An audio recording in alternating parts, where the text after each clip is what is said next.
that we'd like to share with you in this particular community. And again, very excited to be a part of all of the conversations that have been taking place today. So as far as what the next, maybe hour, 45 minutes to an hour that we have together, what we were hoping to do is introduce Verizon Skill Forward platform to you. I don't know how many in the room. Can I get a quick show of hands of the number of folks that might be familiar with our Skill Forward platform? Great. Well, there's a lot of opportunity here to share with you what that means and perhaps how you can leverage the platform to support your current programming and resources aimed at supporting this particular community. So we'll do that for about 10 or 15 minutes, and then I'm lucky enough to be joined by some incredibly distinguished folks who will engage with me in a conversation to share with you their particular experience and how, in fact, the platform has also been used on their end. And I have a clicker that I forgot I had, so we are going to quickly walk through this.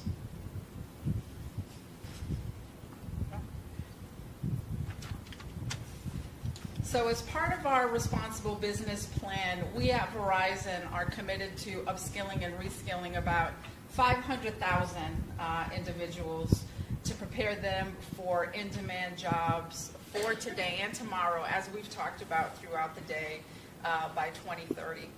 And so, again, we want to be a partner in this ecosystem that this community continues to talk about. We want to be a thought partner with you, and we wanted to enter into this conversation with the tool. The tool that, again, will be a complementary extension to the existing resources that you extend to your community. We recognize that AI is impacting the workforce currently, and we understand that online credentials are becoming more and more popular and perceived to some degree as equal or even better than some traditional degrees because, it's self-paced. It really allows individuals to engage in whichever way they choose based on, what's going on in their lives. And so we would like to introduce to you Verizon Skill Forward.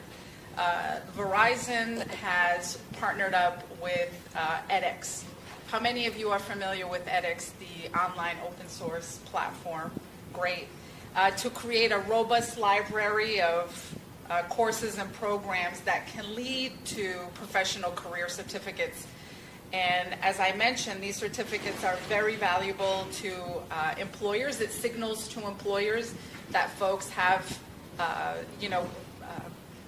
committed to upskilling their learning and their skills. And the other great attribute about this particular program and our partnership with edX is that all of our programs on this platform are free for 12 months to anyone in the U.S. Over the age of 17.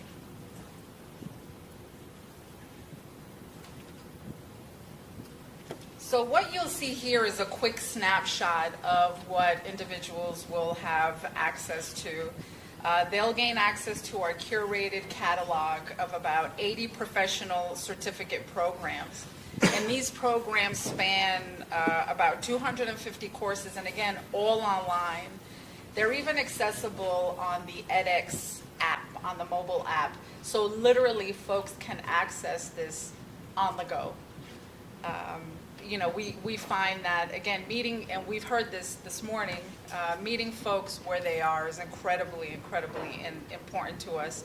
And some of these programs are also available in Spanish, and we continue to work with our resource provider network to help inform and influence the evolution of the platform and the courses that you'll continue to see in the future. And we continue to build out the Spanish language once again because we recognize that as we talk about new Americans and new arrivals, we need to be very inclusive in making sure that we engage with some of these hard-to-reach populations and communities and make sure that it's language inclusive as well. So again, there's so many great program options to choose from, whether it's artificial intelligence or other areas. And there's this ability to filter the catalog for participants to find what's really right for them. And why being here with this audience is particularly important to us is because we recognize that you all are on the ground. You are working directly with the individuals that we know will benefit from the platform. So we're really looking to engage with the provider network to inform you all of this resource so that you can help us amplify the impact. While we would love to get in the community directly, we feel that sharing this information with you by way of these convenings and these large sort of group gatherings allows us to engage in this conversation, but again, more importantly, cast a wider net, you know, to reach more individuals. Sorry, folks, I'm trying to work like multiple things here at the same time. So you might be asking yourself what the length of the different programs are, and it really varies. Some can be completed in as little as a month, and so folks who are ambitious enough, they can complete 12 programs in a year if they like. Others will take a little bit longer, but again, because it's self-paced, that's really the beauty of the ability to sort of navigate based on the time that they have. So, you know, whenever they're ready, they can, you know, launch and accelerate, or if they need a pause and, you know, pick it up later on, they can certainly do that. But there's no limitation to the amount of courses or programs they can complete in that 12-month period. So if they wanted to go crazy, they certainly could. And it's certainly their chance to start, you know, a new career journey and improve or gain digital skills and create new opportunities for their future.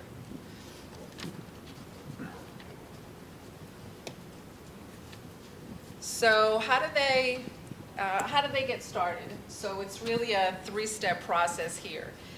So they are going to navigate and arrive at our landing page, and they're going to access the registration, click Get Started.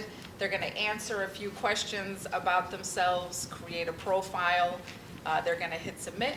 And again, remember that individuals need to be at least 17 years old and reside in the U.S. They do not need to be a Verizon customer or an employee. This program is open for everyone. Once they get to step 2 and they've actually been accepted into the program, they're going to receive an email requesting that they activate the account. So once the account's been activated, they will be provided with a 30-minute introductory course to help them get started and really explain more in depth the program options that they have. And as long as they complete this course within 30 days, their 12-month access will be granted and guaranteed. I don't know if you all can see my hair kind of blowing in the wind here. If I had a little bit more hair, you might be able to see that. But so I think as we kind of conclude, you know, this portion of the introduction, I think what I just want to close with is that, you know, we're very excited about bringing this platform to you. As you can see, there are a number of career you know, resources that we're very mindful of. We want to continue to be just a complimentary thought partner to all of you. We'd like to keep the lines of communication open. Eric from HopeWorks was kind enough earlier to be generous enough to suggest that as we consider the evolution of the platform, he'd like to continue to offer up information on how we can best continue to tailor the courses, the topics, and anything else that comes up to ensure that it's really meeting the needs of the folks benefiting from this. So we'd like to extend that to the other members of the provider network. My colleague Kevin Cassidy is here, and one of the things, again, that we'd like to do is establish those connections, those relationships, and have you, once your community members start participating on the platform, get your feedback. We'd love to know what your thoughts are as we continue to ensure that this resource is of continued benefit to you. So, you know, there are a number of ways that you can get involved, but Kevin, I'm going to give you the mic because I think there's something in particular that might be of, you know, real value to this group.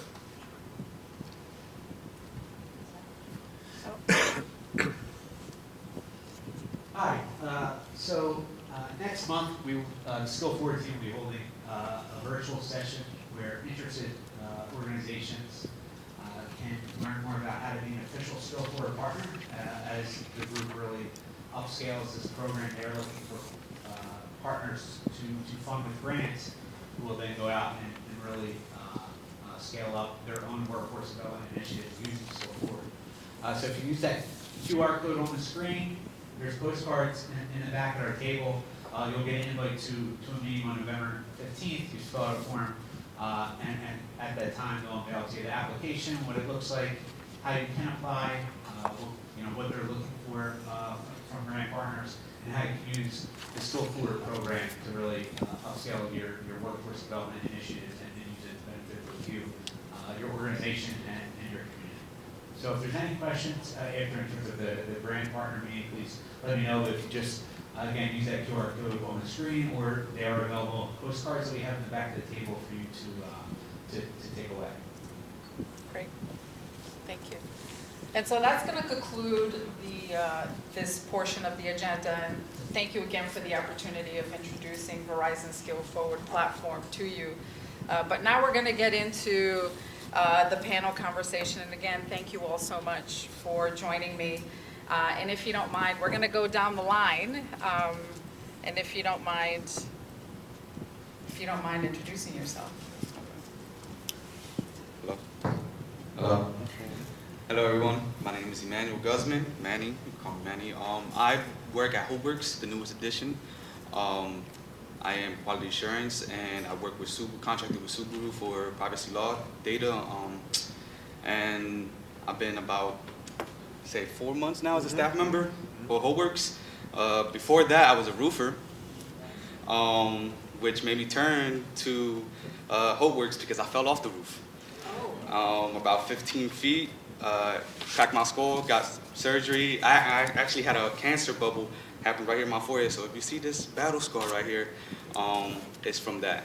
So after I got a friend that told me about HopeWorks, and he said, you should go try this out. You know, don't work in blue collar anymore. Don't get your hands dirty anymore. And I was like, go ahead. Yeah, I'm going to. I'm not trying to go up there and fall again, possibly kill myself. But no, I gave HopeWorks a try, and now I am a staff member in just about a year, I believe so. So yeah. Great. Nice. Hi, everybody. I'm Dan Roden from HopeWorks, and normally this would be the part where I would tell you what we do, right? But that is clearly unnecessary, right? we work with young adults who are ambitious, driven, right? You're not up on a roof if you're lazy, right?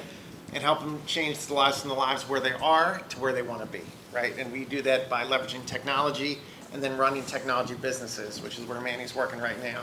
And the only thing you really need to know about HopeWorks that Manny didn't say but was clearly implied is that when a staff position opens, we hire the best possible candidate, which is usually a HopeWorks alumni. So I'll throw it over to you. Awesome. Hi, everyone. My name is Brendan Conlon. I'm the Chief Program Officer at Congreso de Latinos Unidos here in North Philly. I'm also a Temple grad, so it's been a long time since I've been here, so go on. Congreso specializes in housing, health, education, workforce development, and social services. So we serve about 14,000 people a year here in North Philly, so it's a big shop, a lot going on. And really, we're excited just to really work together and think about these workforce opportunities. For us, we really think about how to look at those high priority industries and dissect that ladder and find those starting points and find the credentialing and the employer base that really get that moving. And so we've really had a lot of success with our industry credentialing, designing, and bringing people in, training them, and linking them to employers. So we'll talk more about that today. Great. It's great to be here with you all. Great.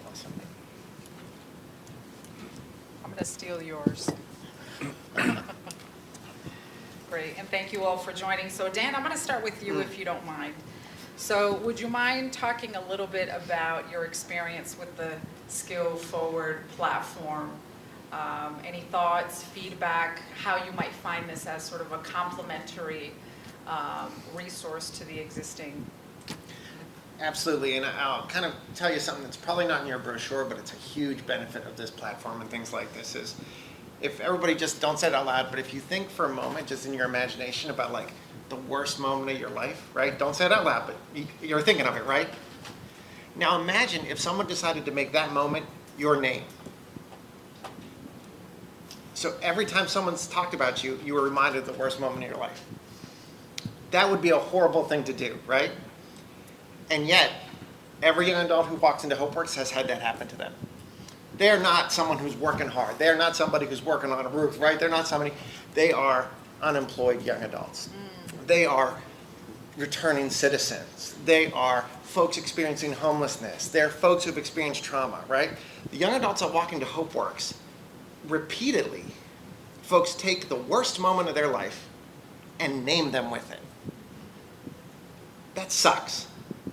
And it's really hard to escape because we all like doing it, especially in the nonprofit industry, right? Because the more we can name someone by their worst moment, the more important it seems like the work that we're doing is. That's the dirty part of it, right? Yeah. It's pretty hard to escape. But I'll tell you one way there is, right? Is someone who walks in who's a formerly incarcerated youth. Someone walks in, there's someone who's experienced trauma. And they walk out as someone who earned 12 skill certificates faster than anybody else. They walk out as someone, not someone who lacks, right? They're not walking out as someone who's like, well, they don't have a college degree and they don't really have a diploma, but they're almost as good as someone who did. You heard 10 minutes of Manny's story. Tell me you wouldn't hire him for whatever you needed done, right? And that's what we see is that's the power of a skills platform, right? Is a lot of other interventions with young adults who have had a bad experiences, we have this like fantasy that we'll do some things and we'll say, we'll make you almost as good as someone who hasn't experienced something bad. You're better, right? Our young adults at HopeWorks are better. They're stronger, they're more ambitious, they're more resilient.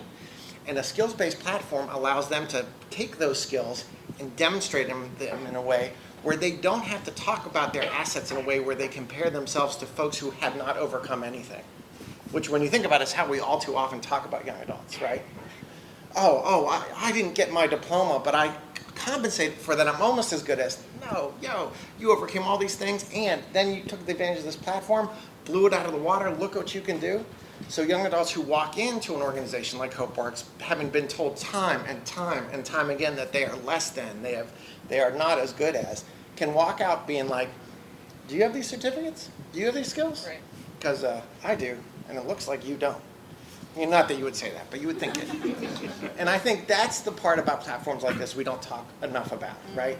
Is what we see time and time again is when HopeWorks young adults compete in the market, they win, right?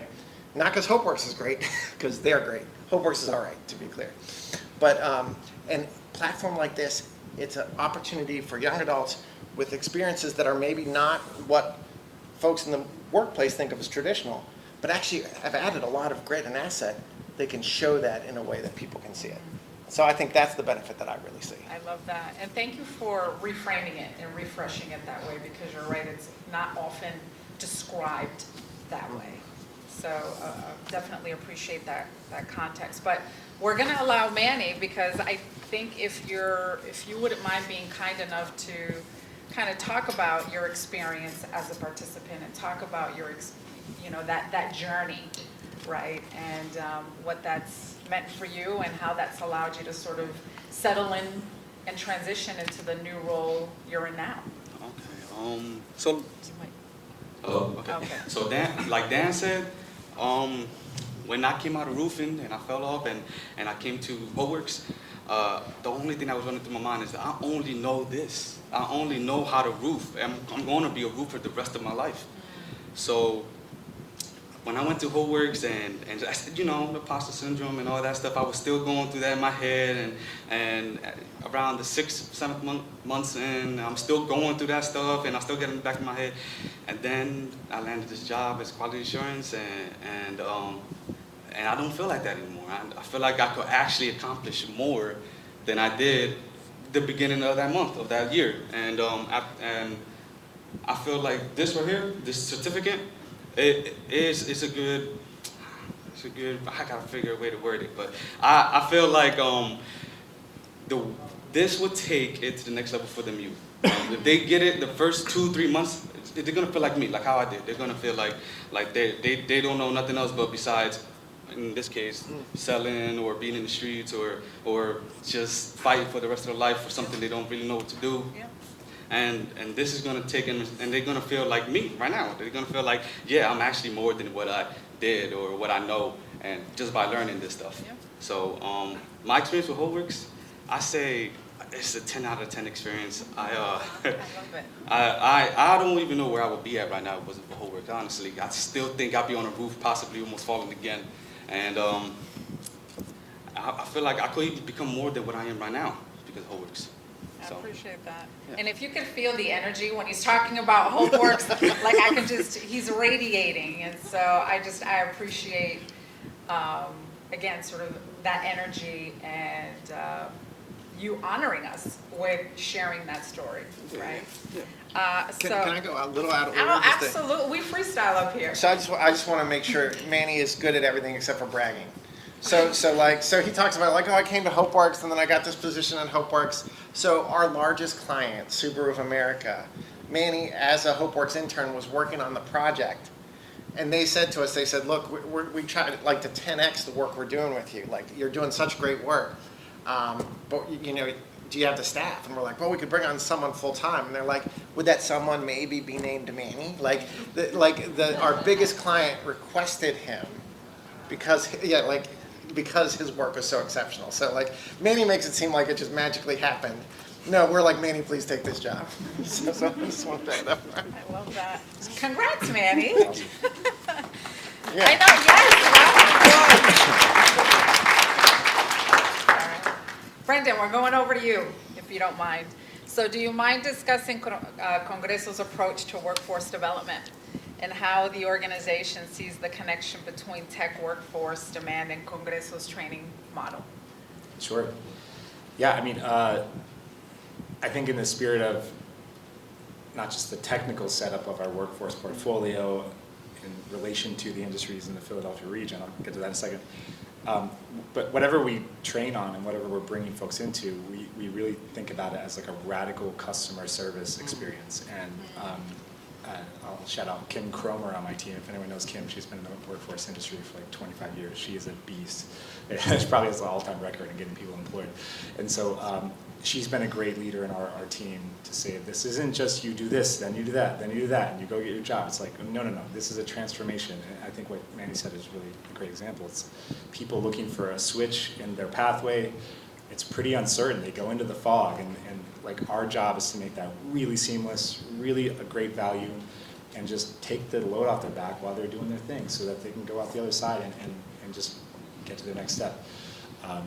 So that's been a huge piece for us. And we use human-centered design, which is something I've been really trained in over the years, that I brought into Congreso. We built a program design toolkit, and we have a whole culture around how to really think from the user experience, what their flow through our programs are, and we're constantly doing sort of that scan and the various design techniques that we teach to help illuminate any areas where that is not intuitive or not getting it right.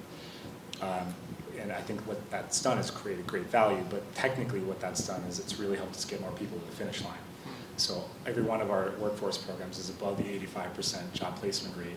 And so we've perpetually just been chasing that. If you start off and 60% of people make it, great. Well, what happened to the 40? Let's use our skills and use these design methods to go into that program and get a little surgical there and see what patterns we find. And we find that, the folks not making this tend to be young mothers. They tend to be men from a certain zip code. What's up with that? I have no idea what the solution is, but let's go talk to them. So we've set up our data tools, and our systems for the way we operate our workforce programs to illuminate those pieces, and there's a perpetual cycle of that. So I just offer that to anyone, and just to think about what that means for your organization, because it was a switch for us. We were doing good work for a really long time, and we will always get refunded because we're always doing good work. Great, but we were saying, yeah, but what about the 20, you got 80%, but 20% didn't make it. Who are they? That's you, your family. Like, go find them, go see what's up. And so that approach, I think, helped us really get a tighter mechanism inside of our organization to do that. Now, inside of that, we work in the high priority industries. So we work a lot with Philadelphia Works, our Philadelphia County's Workforce Investment Board.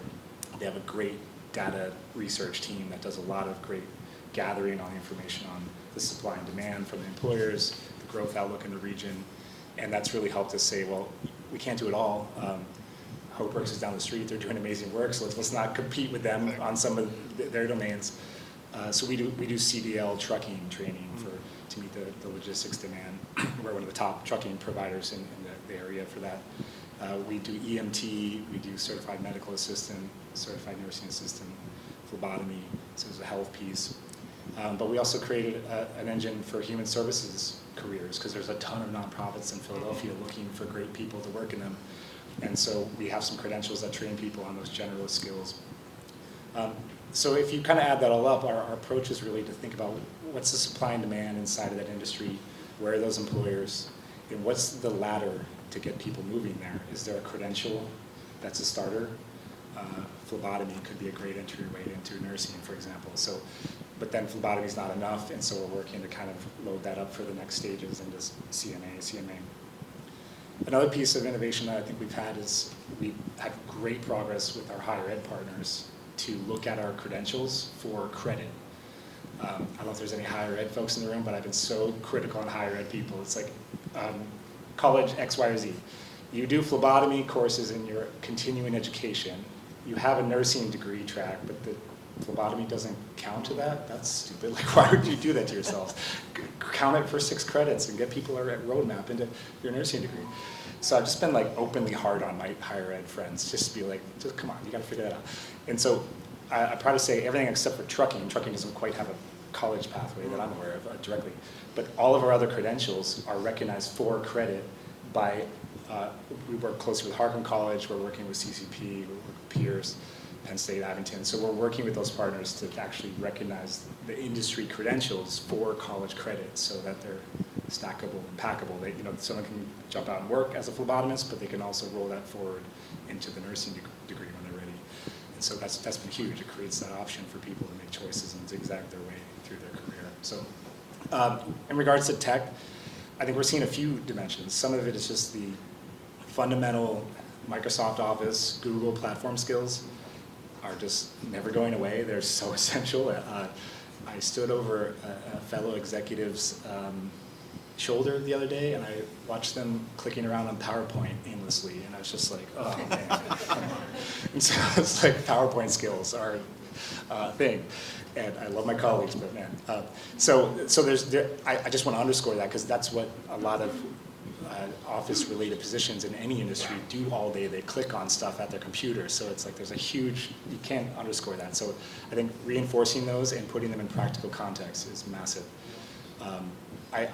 I think we've seen also that different tools and apps and like whatever training it is, those industries are starting to use tools differently, and the way their equipment works, the way that they're using apps, the way some of them are entertaining AI are like emerging concepts in each of those fields.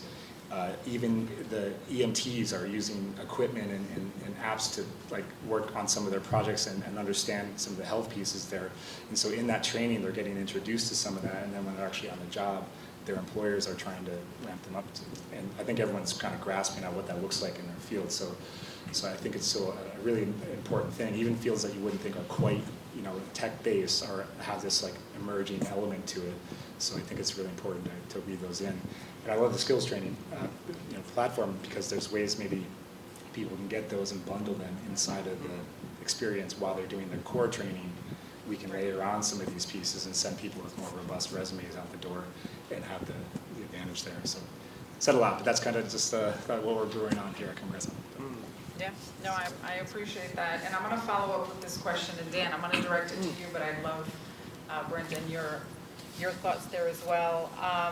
But can you talk to us a little bit about what effective outreach has looked like for you? I mean, I'm sure, you know, your alum, just based on how excited and how energetic they are about HopeWorks, you know, the word of mouth, I know, is paramount in community, but wonder if you can talk about how you sort of build that pipeline or introduce folks to the resources and support that you offer.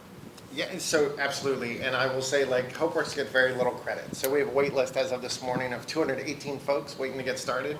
94, yeah, anyone ever tells you young adults don't want to work, like, send them to HopeWorks, you know, we'll let you meet them. But here's the thing, like, 93% were referred by another young adult.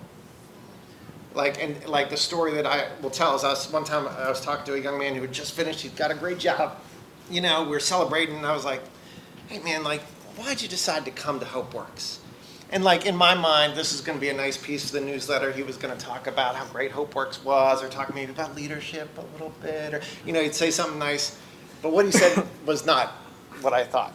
He was like, well, you want to know why I came to HopeWorks? I was like, yes, I do. He was like, well, you got my brother a job, and he's an idiot.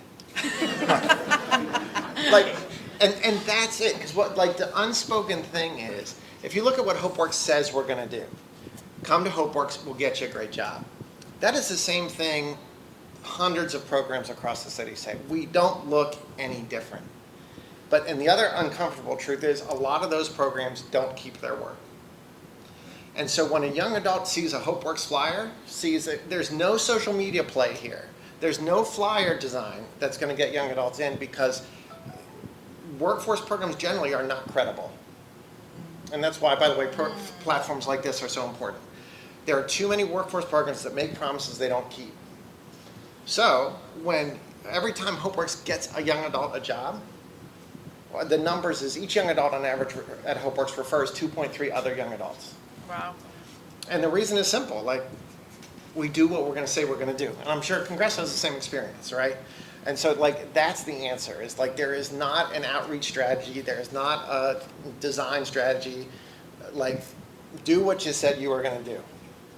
And I think, again, that's why digital platforms that actually deliver results are so critical as well. Love that. I think that kind of deserved a mic drop. And congratulations to you. How about Congreso? Can you tell us a little bit about, you know, that pipeline and the excitement and how folks are learning about the resources? Yeah, I would echo a lot of what Dan said, just maybe to add to it.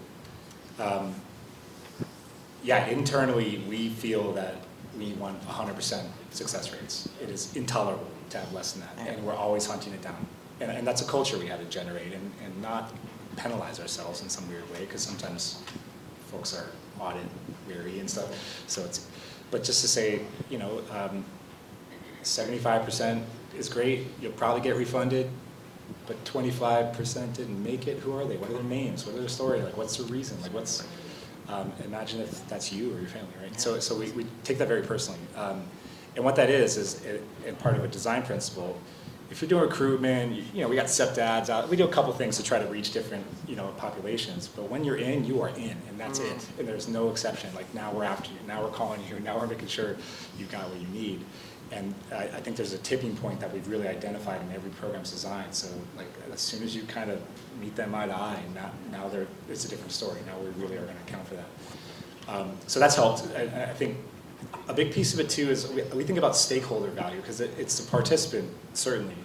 We work a lot with the career links, for example. You know, folks that are seeking, you know, services through the career link get referred for various trainings, and if we're on that menu of trainings, which many of ours are, we want the career link team members to value Congreso and say, hey, there's a couple options here. This one's really good. And this is the one we know for sure you're going to graduate from. And we try to think, how do we make that smooth, because they're getting referred, and then the participant's getting strung along, you know, so. And we take that approach with anything. We work with lenders on our home purchase process, you know, so it's like they're as important as the participant in some regards, because you need them on the other side of this. So we try to think about that too. So A big piece too is the employer engagement. So we have a principle where everything we do in the workforce side is connected to a set of employer partners that have pre-agreed to hire the graduates. There's no training and then a cliff or a good luck push into the world. And likewise, we're not just getting people jobs. You know, so it's like if you're coming to Congresso, you're going through a very legit training that is well designed, and those employers are waiting for you. And we've made sure that that value exchange is really high. And what that's allowed us to say is our credential rate is this, our placement rate is that. You want to work for Penn Medicine? Well, they're waiting for you on the other side of the CMA training. And especially if we can sharpen that bilingual aspect that you bring, and you want to get that phlebotomy cert on top, then they're paying an extra couple dollars an hour. And so we're trying to sort of bring that whole value bundle together, and it speaks for itself. I think we haven't had to really do a ton of marketing in some ways. I do think there's different pockets though where we've been thinking how do we reach folks that typically don't access certain industries. Women typically don't walk in for the trucking program, but at Congresso we've been trying to really market that a little wider, and we've had several women come through and do really well. By the way, they're way better drivers than men. And so I think it's also just trying to open up different, a menu that accesses more geographic areas, different mindsets about work, and different access to employers that maybe those different pockets of our population in our service area wouldn't have thought about or don't have access to. And so I think that's been a big piece of it too. So they were saying, hey, here's what we offer. Here's a different pathways. There's a legit industry credential you get to take with you. It's worth college credit, and there's an employer on the other side. What do you say? And I think that is a big difference. Yeah. That's great.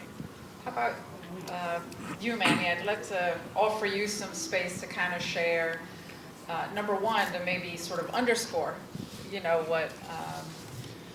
what both Dan and Brendan have offered, just in terms of the word of mouth and how people are already excited, but anything that you can share in terms of folks in your particular age group, what's the best way to draw people in? How should we think about that engagement? Well, we know your experience, right? We don't want anyone falling off a roof. But again, just in the circles that you're in, what would draw young folks into this space, into this conversation, to kind of see beyond their present day? What might that look like if you were to offer some advice to us to make sure that people are aware of these resources and programs? Okay, if I were to go back in time and talk to myself when I was younger, first thing I would say, it works. It works. That's the number one thing I think youth will want to hear, that it works. It's not like how Dan, it's not like how Brendan said, it's not something that that you could tell when it's a lie, And you heard it takes a community to raise a child. It's the same thing for when you're creating a path for youth. It takes TLC, Verizon, Upskill, all these communities for you to realize, or for us to realize that it takes for you to take that pathway. And as long as they receive results, and it's true to word, and it's what you say it is, then they will want to try it. It's not like statistics like the NFL. It takes 1% of college people to get into the NFL. No, this is, like Dan said, our retention in HopeWorks is what, 93%? 93%. 93%. So when they hear that number, they're gonna know, yeah, look, if they could do it, why can't I? Right. If I see him could do it, why can't I? But yeah, I think that's what youth wants to see, wants to hear, wants to know, that it works, and it's not a fake, it's not a hoax. Right. So, yeah, I think that's what, if I were to go into the streets, into my neighborhood, Yeah. and say, hey, come to HopeWorks, come to, what is the name? Congresso. And I tell them, look, it's not a lie. They pay you to do this stuff, and eventually you're gonna come out with more experience and more views into life, point of views, than you probably would out of college. Honestly, in my opinion, I'm a college dropout. So I feel like I had more experience in this last 6 months of HopeWorks than I did the first 6 months of my college. So yeah, experience, and it works. That's all. That's powerful. Yeah. So that means that we need to get you out there more to help tell that story. No, thank you. Maybe one day. Thank you. So Brendan, I'm gonna kick it over to you. So we've talked about, what works and all the amazing ways in which you all continue to engage the community and potential participants. But knowing that there are remaining resource needs and ongoing gaps, what would you identify some of those to be? What are some of the potential gaps that still have yet to be filled in this ecosystem, or things that we need to start doing a little bit differently? Yeah, the first one I'd say is access to training is a major one we see. A lot of workforce development in the city of Philadelphia anyway is funded through Philadelphia Works, right? Which means it's federal policy money kicked to the states that comes to Philadelphia County. So it has a stricture. You have to go through a career link and set it up. And, there's a lot of data showing, particularly in the zip codes around Congresso, that the Latino community is the least likely to actually go and loop through the career link system to come back into a training provider. So we have this perfectly good training right down the road. We have this perfectly good training right down the road from a resident, but they have to triangulate to City Hall and Career Link and then back to us that way, or to the Career Link North or whatever. So we're trying to figure that out and work with the Career Link system to make that easier. Likewise, we find that we have someone in our rental assistance program in our housing department. Rental assistance is a workforce issue, right? It's like sort of obvious. By and large, it's an economic, sustainability issue. So for our housing team to refer someone over to our workforce program smoothly and easily and get them in is really hard, even though they're the same team and they're the same building. So there's the qualifications and strictures about getting people to and through workforce training is still got a lot of work to do. And that's not just the traditional federal and state money, but I think a lot of workforce type of programming requires income verifications and all these other things that sort of are arduous on the staff and client experience instead of just getting them going and training. I think another one is those overlapping needs, and I bring up housing again. One of the design nerd stuff we do is we draw like blueprints of all our programs. From the time somebody walks in, left to right, really, really detailed flow charts, just to really understand everything that's happening in that. And it illuminates a lot for us. So that the pain points, the fallout reasons, all the obstacles that we see in the workforce pathways of why people either struggle or don't complete are almost always housing related. Huge, like the high, it's like 75% of those issues are housing in nature. You do the same thing with the rental assistance team in the housing department, and all of their pain points and issues are workforce related. It's like, well, that's interesting. I think you should maybe be in the same team. I'm thinking about like merging my housing department and workforce into one team just to force them to like figure out how to really work together. But it's a no-brainer, but it's like, technically speaking, it means that there's an inverse relationship with housing as a barrier. A lot of people can't do training because they don't have the stability and they need to find a faster way of making income to meet their needs. They can't take a 9-to-5, 6-week trucking training. Likewise, we see a lot of people couch surfing or having compromised housing situations or being behind in utilities. So really complex housing issues overlapping with workforce are a significant one. And we've seen a lot of success trying to experiment with our housing and workforce teams to make that easier. We've applied for some flexible grants, and that's allowed us to really figure out ways to put housing resources in the hands of our workforce staff. So instead of referring someone for housing, they can pick up a rental assistance issue and cut them a rental check on the spot. So we tried out really hard at Congresso to get rid of our own red tape and put like actual resources right in the hands of the workforce staff members, not even their manager, right at the person who's working with that individual. And so they can clear that stuff out of the way. So it's like, at all costs, don't get anything in their way along their trajectory. And so I think those things have really helped.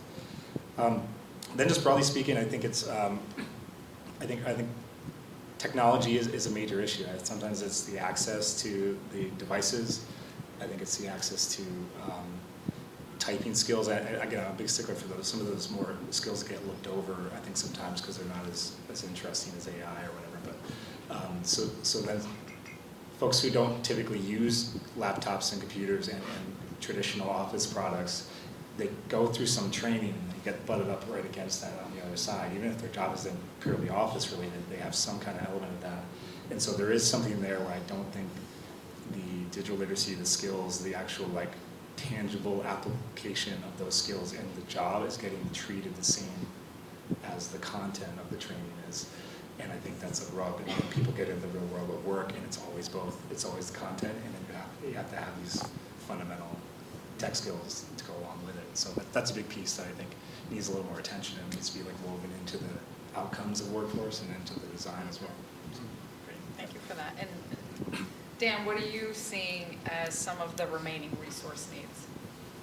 Yeah, just to totally validate, what we see is when folks don't retain, it's almost never because of skill deficit, right? If young adults are prepared, socially and emotionally ready, take feedback, very few employers are worried about a skill deficit. They'll train you, right? What we see is when folks don't retain, it's because of housing and mental health. And I think if there were a call to action from workforce, it would be, it is extraordinarily difficult if you are not wealthy to get mental health support in the city of Philadelphia. And like, if you don't believe me, just try. Like, just go out today, see how long it takes you to even figure out who to call. And then if you figure out someone to call, how long does it take you for them to answer? And then if they do answer, how humiliating is your experience of asking for help? And then if you get through that, how long is the wait list you end up on? And spoiler alert, it's terrible. You know, and you know, we're asking young adults in particular to overcome incredible odds and do incredible stuff and step into spaces they've never been in before, right? And if they have the audacity to say, I'd like a little bit of help here, it is incredibly difficult. Yeah. And so I think that's one of those systemic things. If we could solve that, it would solve housing, mental health, it would solve so many other problems. Absolutely agree. Well, thank you for that. And I'm going to conclude this session with the last question to you, Manny, and then I think we have time for maybe one or two questions from the audience. So, Manny, can you tell us, what do you enjoy most about your current role? What do you love about your job?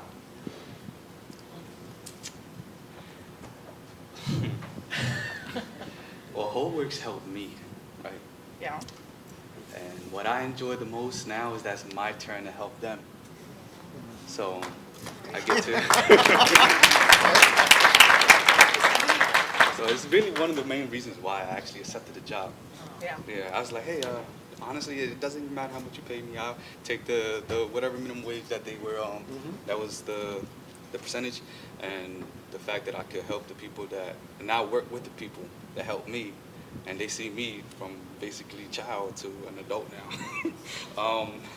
Now I get to help those kids too, or those youth. So what's next for you? What's next for me? Oh, that's a good question. Honestly, I want to keep going deeper into the tech field. We want to make sure that everyone hears your... I want to keep going deeper into the tech field. And eventually, maybe I see myself in 10 years be a software engineer. So. You hear that, everyone? He's going to be a software engineer. Appreciate that. Thank you. Well, thank you again, Manny. Appreciate that, Dan, Brendan. And so that concludes our formal portion of this session, but welcome any questions that you all might have for my distinguished panelists.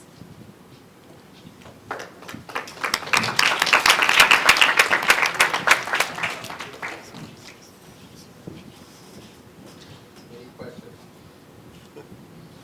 Any questions from us?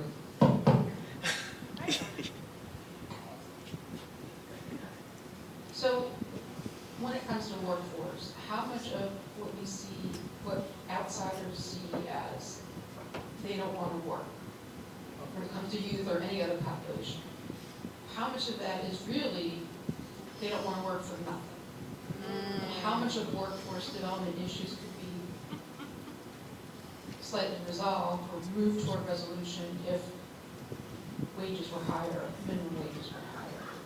All the job opportunities that were out there, we're paying a living wage instead of next to nothing.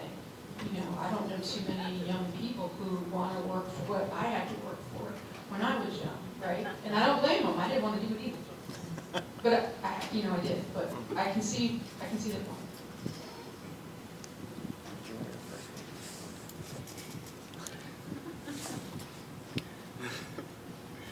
Here you go first. I'll steal something that's it, Trish, right? I mean, I'll steal something that somebody said to me is, if you take any job that, say, folks don't want to do this job. Well, nobody wants to work in the sewer line, right? Great. Then say the same question. I will pay you $300,000 to do that job. And if the answer becomes yes, you don't have a motivation problem. You have a salary negotiation problem. And that's it. Then from there, it's just contract negotiations, right? And I think that's the key. Is like if someone's saying that no one wants to work, right? HopeWorks has a wait list, right? We see what folks are doing every day, right? It usually means that no one wants to work in the conditions that you are providing. Right, okay, right, yeah, you're right, and that's, so yes, 100%. Yeah, and I can add to that too, that there's a reason why Congresso doesn't mess with that level of workforce development. We're trying to shoot people over it, and so we're saying, it's up to you what you want to do, but if you wanted to do this, these are positions that have a credential, that have an employer on the other side, that have an average hourly wage above those entry-level positions, and there's short-term, high-value training if you're, and so we're trying to say, like, set up the value proposition to say, like, you don't have to go that route, first of all, and B, there's hungry employers there that are scratching their heads on what the heck to do, and so, like, if we do this right, we should be able to get you past that, and so I think that's a big piece of it.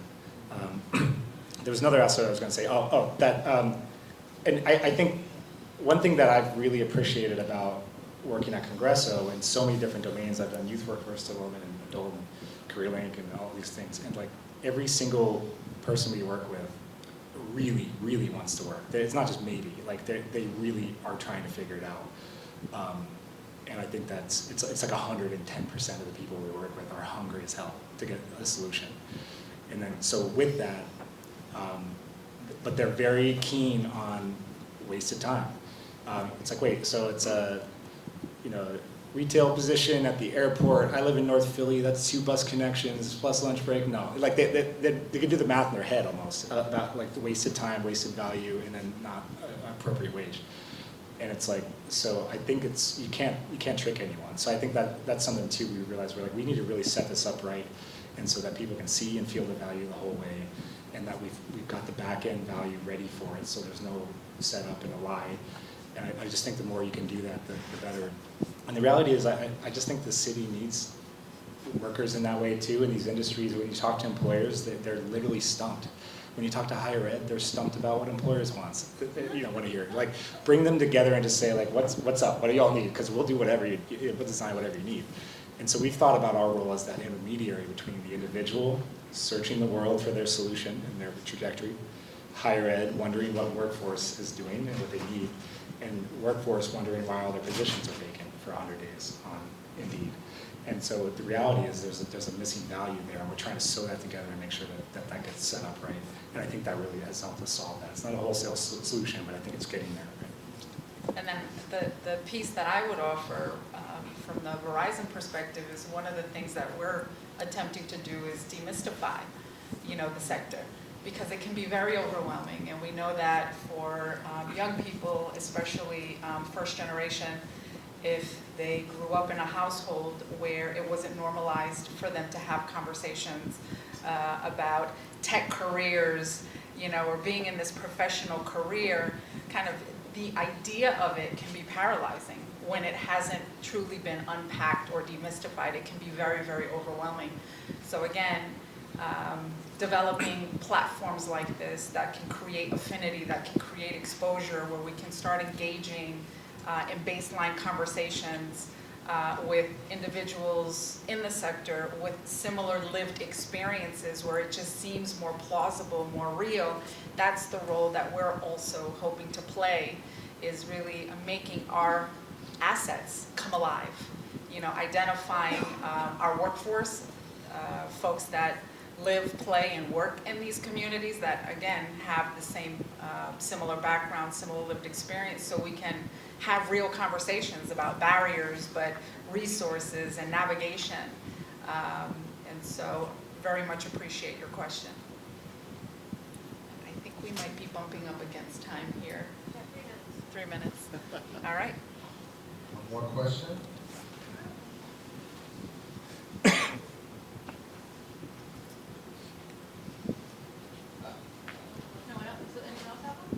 Okay, so here's my question. So my question is, as program designers and program developers, how do you get over that? How do you get to the point where you know you've got something to give those employers in the right amount of numbers? So for me, when I'm thinking about should we design workforce development, I'm thinking I don't have an employer lined up. That's where I go first. I don't have an employer lined up, so I don't know where I would put people once they get out of my program. And I don't know that I could produce hundreds of people a year to send to an employer. So how did you start that? What number did you start with? Yeah, I'll just say HopeWorks experience, and I think is like, it is much easier to say, look, we trained 5 folks and 100% of them got jobs, than to say we trained 10 folks and 50% of them got jobs. It's the same number, right? One is based on success, the other one is based on massive failure. And typically, how you do that is remember who your client is. And you said it better, your client is the young adult and the employer. Your client is not the funder. And I think that's where a lot of people get confused. Oh, a funder wants us to do this training program, right? And so I think, yeah, like, how many folks does the employer need? How many folks do you have? And then do half of that, and then build on that success. Yeah, and I would say we talk to employers a lot, so I think trying to say, what's your supply and demand, and for which positions? What are the competencies you require? And then we do some homework. I don't know if anyone's ever looked at the industry recognized credential list from the Department of Labor. It's like 168 pages. So there's a lot of credentials out there that are already recognized by the Department of Labor. What that means is you can use workforce funding, no questions asked, to pay for those as long as you collaborate with your funding. So we've been able to talk to an employer and be like, oh, interesting. You sound like you have a need for this. It's not a one-to-one match, but there's a credential out there. And so we've actually backtracked from the employer need and then created the program. That's a great way to do it. And we've even gone so far as to create credentials and then go back the other way and get them recognized by Department of Labor after. So you can actually create credentials that are custom developed and then bring them back. And I say this all just it's trying to say, like, what's keeping the employer up at night? What do they need? What are they missing? And then we talk math, like, well, how many? You know, FedEx Freight came to us about trucking. We're like, great, that's awesome. Well, we can't give you 1 million people. Like, could we start with 5? And they're like, well, yeah, our one office, we actually have 4 vacancies. 5 would be amazing. I'm like, great, all right, 5 it is. So we're piloting 5. And so I think then everyone's in the same mix with you and they kind of know what you're working toward is a big piece of it. So, and it's really just, I think you have to do both at the same time, I would say. But what I see too often is we do the credential and then there's no plan afterward. And you can hustle along the way, but by the time you start getting people graduating, you've got to have those employers there. I think if you're just doing a credential training with no plan, that's tricky waters. I think it's like, wow, we're doing EMT training credentials because we've mapped the supply and demand ahead of time, and we know that there's 800 EMT openings, and then there's a couple big providers planning to open in the next year, and it's going to go to 800 to 1,200, so Congress is going to be ready to go. We're going to meet the need. By the way, that's the same thing we told the funder to pitch to them to get the money. So do your supply and demand math and talk to employers, and I think that starts the ability to, like, fuse that together, and that's where then it matches. There's someone on the other end who's hungry to hire your folks, not just wondering if they'll get a job. They're hungry. They're waiting for them, and we found these employers are relieved. They're like, most of our trucking companies, they just stopped hiring people. They just wait for us. They just wait for our graduates, and they've said that out loud. So you kind of become their staffing solution in some regards once you get that moving. So keep that in mind. You're providing a bigger value than you think you are to the employer. They need you quite a bit if you really think about it. Yeah. All right. Well, I think that brings us to the conclusion of our session. Thank you again, everyone, for joining and for being part of this experience with us. Thank you. Appreciate it.